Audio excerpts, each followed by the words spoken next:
గణేశుడి పూజకి తులసి వాడద్దు అని అంటారు. ఎందుకు వాడకూడదు? తులసి దేవి మరియు గణేశుడి మధ్య జరిగిన కథ చాలామందికి తెలియదు. ఇది పురాణాల్లో ఉన్న ఒక ప్రత్యేకమైన సంఘటన. అందుకే గణేశుడికి తులసి దళాన్ని సమర్పించరాదు అనే నిబంధన వచ్చింది. Welcome to my channel SJA Myth Tales. దీనికి సంబంధించి పురాణంలో ఒక కథ ఉంది. తులసీదేవి వృషధ్వజుడు అనే రాజుకి భూలోకంలో పుట్టింది. లక్ష్మీదేవి అంశతో జన్మించింది. ఒక శాపం వల్ల భూమి మీదకి వస్తుంది. లక్ష్మీదేవి అంశతో పుట్టడం వల్ల చిన్నప్పటి నుండి విష్ణుమూర్తి అంటే అపారమైన ప్రీతి, అతనే వివాహం చేసుకోవాలని అనుకుంటుంది. దానికోసం తపస్సు ప్రారంభించింది. బ్రహ్మగారు ప్రత్యక్షమయ్యి, నువ్వు ఒక కారణం కోసం పుట్టావు. ఈ జన్మలో విష్ణుమూర్తిని చేరుకోవటం కష్టం.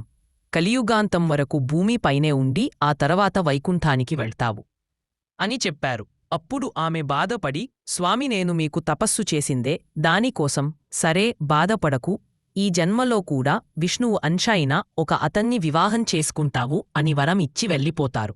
అప్పటినుండి విష్ణువు అంశ ఎవరిలో ఉంది అని అన్వేషిస్తుంది. ఒక వినాయక చవితి రోజు మహర్షులు అందరూ నదిలో స్నానం చేసి మట్టితో వినాయక ప్రతిమ చేసి దాన్ని చెట్టు కింద పెట్టి పూజ చేసి ఆ తరువాత వినాయక తత్వాన్ని ఒక మహర్షి అందరికీ చెప్తూ శుక్లాంబరధరం విష్ణుము అనే శ్లోకాన్ని చెప్తారు.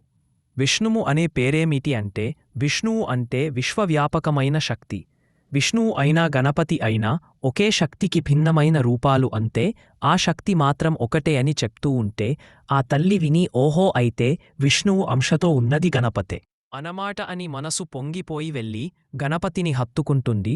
స్వామి, నువ్వే నా పతివి అని మెడలో పూలమాల వేయబోతే గణపతి విగ్రహంలో నుంచి వారించి, అమ్మ ముహవేశంలో, తొందరపడకు, నేను నీ పతిని కాదు అని చెప్పి చేయి కూడా నిజ రూపం ధరించి వారించింది.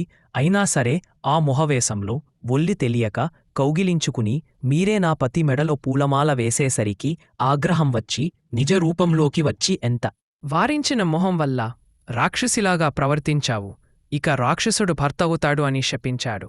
ఆమె బాధపడి ఏడ్చింది.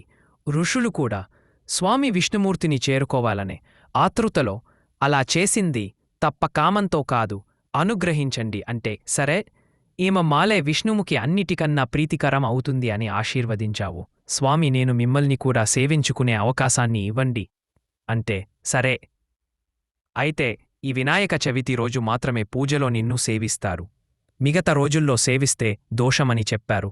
అందుకని వినాయక చవితి రోజు మాత్రమే పూజలో నిన్ను సేవిస్తారు. చవితి రోజు మాత్రమే తులసిని వాడతారు.